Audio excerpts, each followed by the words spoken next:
AP మంత్రి పార్థసారథి మీడియాతో మాట్లాడుతున్నారు. లైవ్లో చూద్దాం. భరోసా కలిగించే విధంగా కానివ్వండి, ప్రజలకి ఇంకా మెరుగైన రిజిస్ట్రేషన్ టైటిలింగ్ విధానాన్ని తీసుకొచ్చినట్టు కానీ ఎక్కడ లేదని చెప్పేసి మనం చేస్తామండి. ఏదైతే చట్టం తీసుకొచ్చిందో గత ప్రభుత్వం, అది రెవెన్యూ వ్యవస్థల్ని, ఇప్పటికి అమల్లో ఉన్న రెవెన్యూ వ్యవస్థల్ని, రిజిస్ట్రేషన్ వ్యవస్థల్ని, అదేవిధంగా ల్యాండ్ రికార్డ్స్ వ్యవస్థల్ని పూర్తిగా ధ్వంసం చేసే విధంగా ఈ చట్టాన్ని తీసుకొచ్చిందని చెప్పేసి మనకి సవినీయంగా మనం చేస్తాను. అంతేకాకుండా కేవలం హైకోర్టుకి వెళ్ళాలి,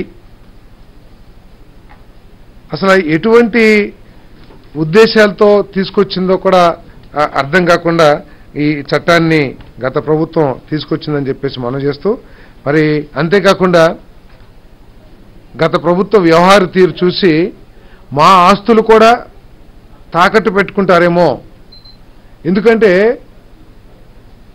మద్యం అమ్మకాల ద్వారా వచ్చే 20 సంవత్సరాల్లో వచ్చే ఆదాయాన్ని కూడా తాకట్టు పెట్టగలిగిన ఒక ప్రభుత్వం మా ఒరిజినల్ డాక్యుమెంట్స్ వాళ్ళ దగ్గరుంటే ఏమైపోతుందో అనే భయాందోళన కూడా కలిగే విధంగా రిజిస్ట్రేషన్ చేసుకుంటే ఒరిజినల్ డాక్యుమెంట్స్ ఇవ్వము, జిరాక్స్ కాపీలు మాత్రమే ఇస్తాము అని చట్టాన్ని రూపొందించారంటే మరి ఎటువంటి భయంకరమైన చట్టాన్ని వాళ్ళు తీసుకొచ్చారో ఒకసారి ఆలోచించాలని చెప్పేసి మనం చేస్తామని నేను. మరి దాని మూలంగా ఈరోజు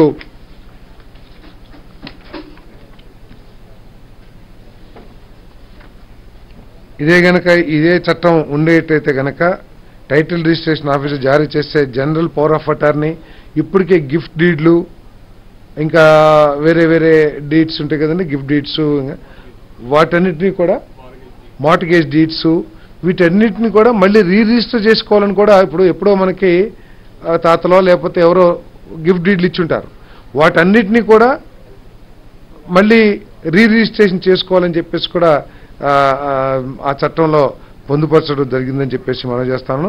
మరి ఆ చట్టం మూలంగా ప్రజల ఆస్తులకి రక్షణ లేదని చెప్పేసి భావించి, మరి ఎవరైనా సరే చిన్న కంప్లైంట్ ఇస్తే, ఎందుకంటే టైటిలింగ్ రిజిస్టర్ ఆఫీసర్గా ఒక ప్రభుత్వ అధికారి, ఉన్నతాధికారి పనిచేస్తాడని చెప్పని చట్టం రేపు ప్రభుత్వం నామినేటెడ్ విధానం ద్వారా ఇస్తే, అదే ఎవరొకళ్ళు ఉద్దేశపూర్వకంగా ఇబ్బంది పెట్టాలనే ఉద్దేశంతో రాజకీయ కారణాలతో ఆ ఆస్తిని వివాదాస్పదం చేస్తే ఎటువంటి దిక్కులేని పరిస్థితి ఉండేదని చెప్పేసి మనం చేస్తాను.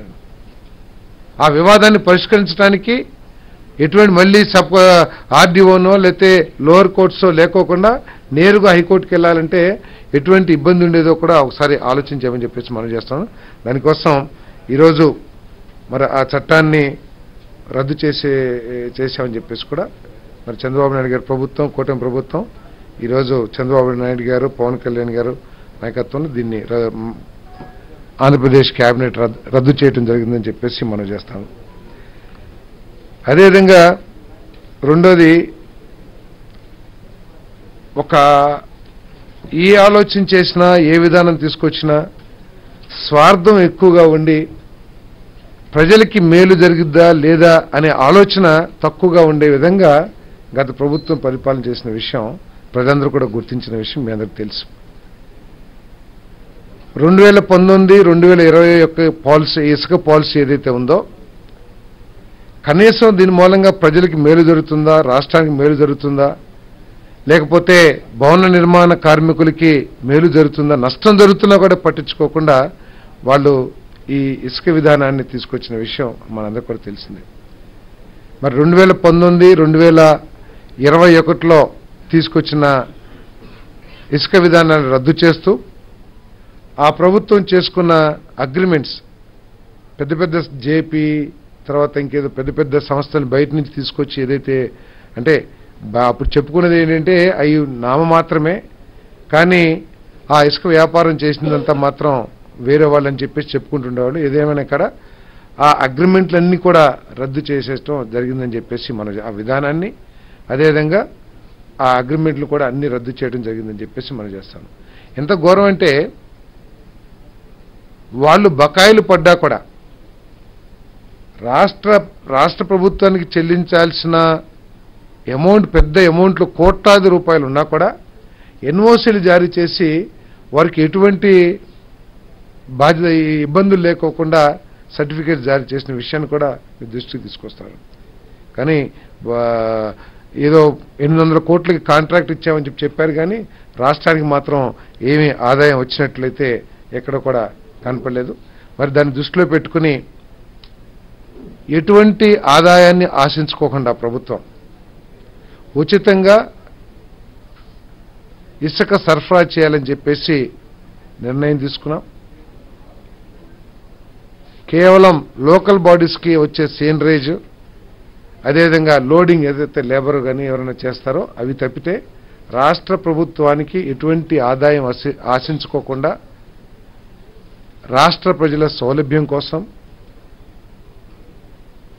నిర్మాణ రంగం, భవన నిర్మాణ కార్మికుల సంక్షేమాన్ని ఇవన్నీ కూడా దృష్టిలో పెట్టుకుని ఉచితంగా ఇసుక సరఫరా చేయాలని చెప్పేసి నిర్ణయం తీసుకున్న జరిగిందని చెప్పేసి, అంటే సరఫరా చేయడానికి ఇచ్చిన జీవో 43 ఏదైతే ఉందో ప్రభుత్వం జారీ చేసిన జీవోఎంఎస్ నెంబర్ 43 డేటెడ్ 8/7/2024 దాన్ని రాటిఫై చేయటం జరిగిందని చెప్పేసి మనం చేస్తాను. అంతేకాకుండా దీన్ని చాలా పారదర్శకంగా చేయాలని ముఖ్యమంత్రి గారు చాలా స్పష్టంగా చెప్పడం జరిగింది కేబినెట్కి, అదేవిధంగా అందరికీ కూడా. పారదర్శకంగా దీంట్లో ఎటువంటి స్వార్థం కానీ లేకపోతే ఎటువంటి అవినీతి కానీ ఎటువంటి అవకతవకలు జరగకోకుండా చూడాల్సిన బాధ్యత అందరి మీద కూడా ఉందని చెప్పేసి చాలా స్పష్టం